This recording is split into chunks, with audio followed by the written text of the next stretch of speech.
and know after the second interview, practice is to try and determine what would it take to get Mr. or Ms. X to work for this municipality. What are the terms and conditions that they really need? What are the deal breakers if they have any? What's the timing? So that when the interview is done with council, not only do they see the person, but they also know something about the dollars and cents and other conditions. So that they're not sitting, yeah, this is good, go negotiate with that person. Because then that sends a message that person is in the driver's seat for negotiations. And it's not always the best thing to do. So, yes, observe, but in terms of that final interview, I'd like to do that with the entire council. Okay, Councillor Russell. Through you, Nigel, do you need a resolution? Would you like a resolution to reaffirm this schedule and go forward? Would, your worship. Now the other question you have around the selection, then you have that second question about the selection committee. It's up to you to determine how many. As part of it, my advice is that 3, the mayor and 2 others, and I think it's really important that, just in case anybody thought about it otherwise, is that the mayor has to be on the selection committee because it sends, it's the message that is sent out there. So that's the given. The other 2 councillors could be anybody, but so certainly 3. If you really want to go higher, 4, but certainly not 5, because 5 becomes a quorum in council and it doesn't send the right message. All of the interviews are meetings of a committee of council that are held in camera under the Municipal Act because they're deal with matters about identifiable individuals. So they require notice, they require all of the other trappings. Councillor Russell. So then I'll make 2 resolutions, one at a time. Go ahead.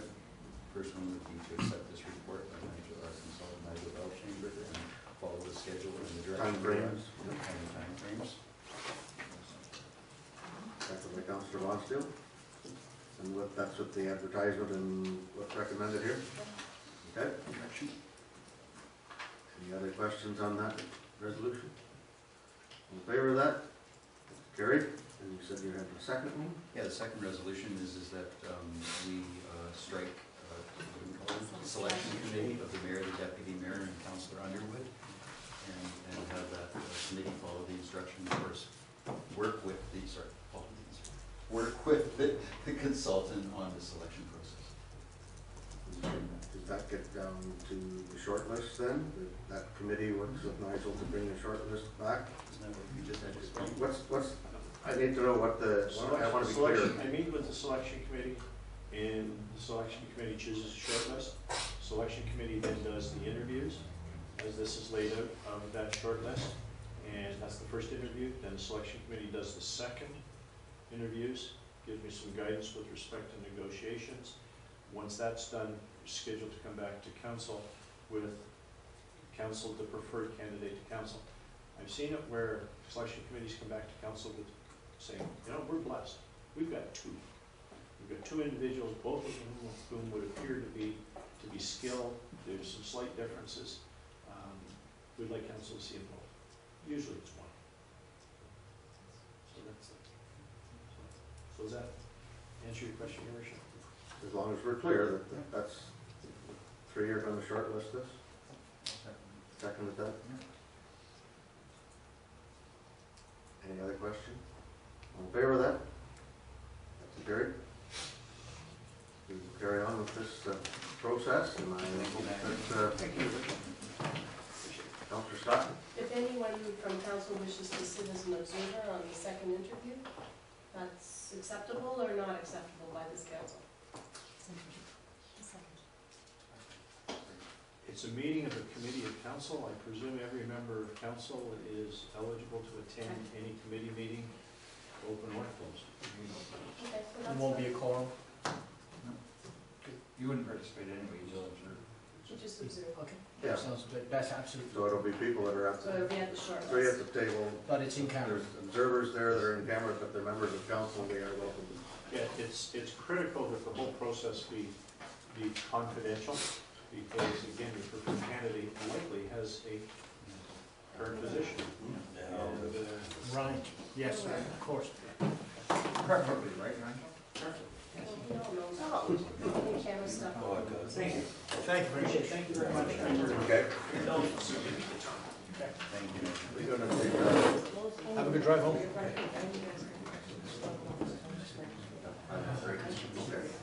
we'll take a little break here, just time frames on that.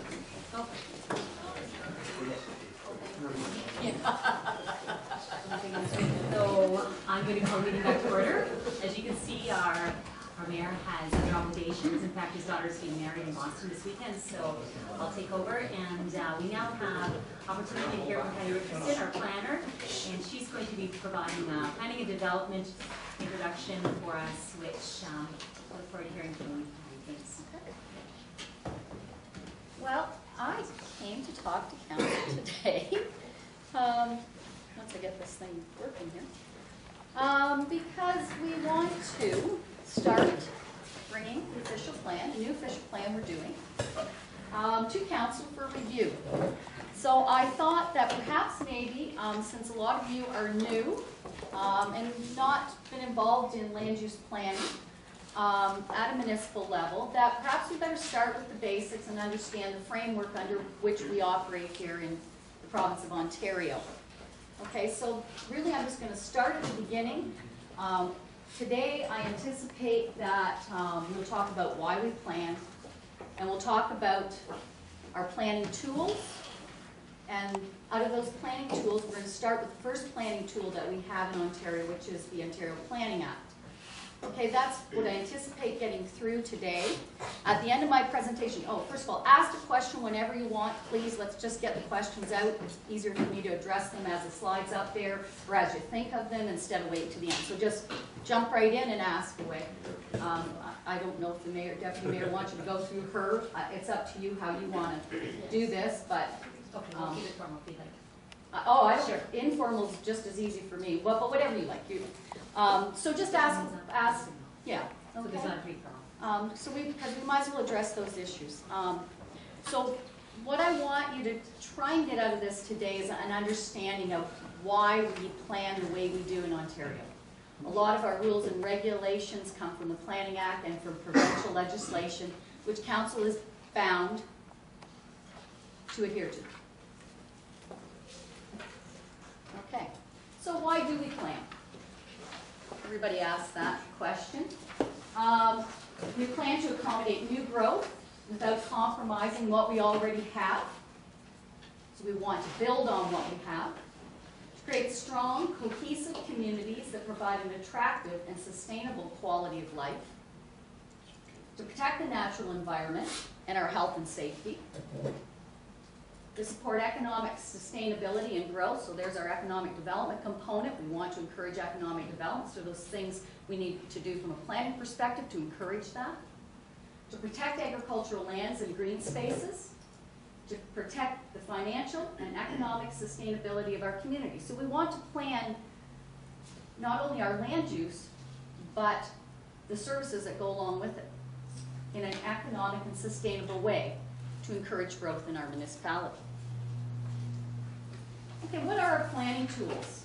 Well, the first planning tool we have is the Planning Act. That's the overriding legislation that governs everything we do. The second one we have, falling out of the Planning Act, or the Provincial Policy Statement. Then our official plan,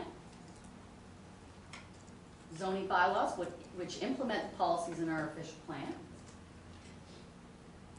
subdivision approvals and agreements, site plan agreements,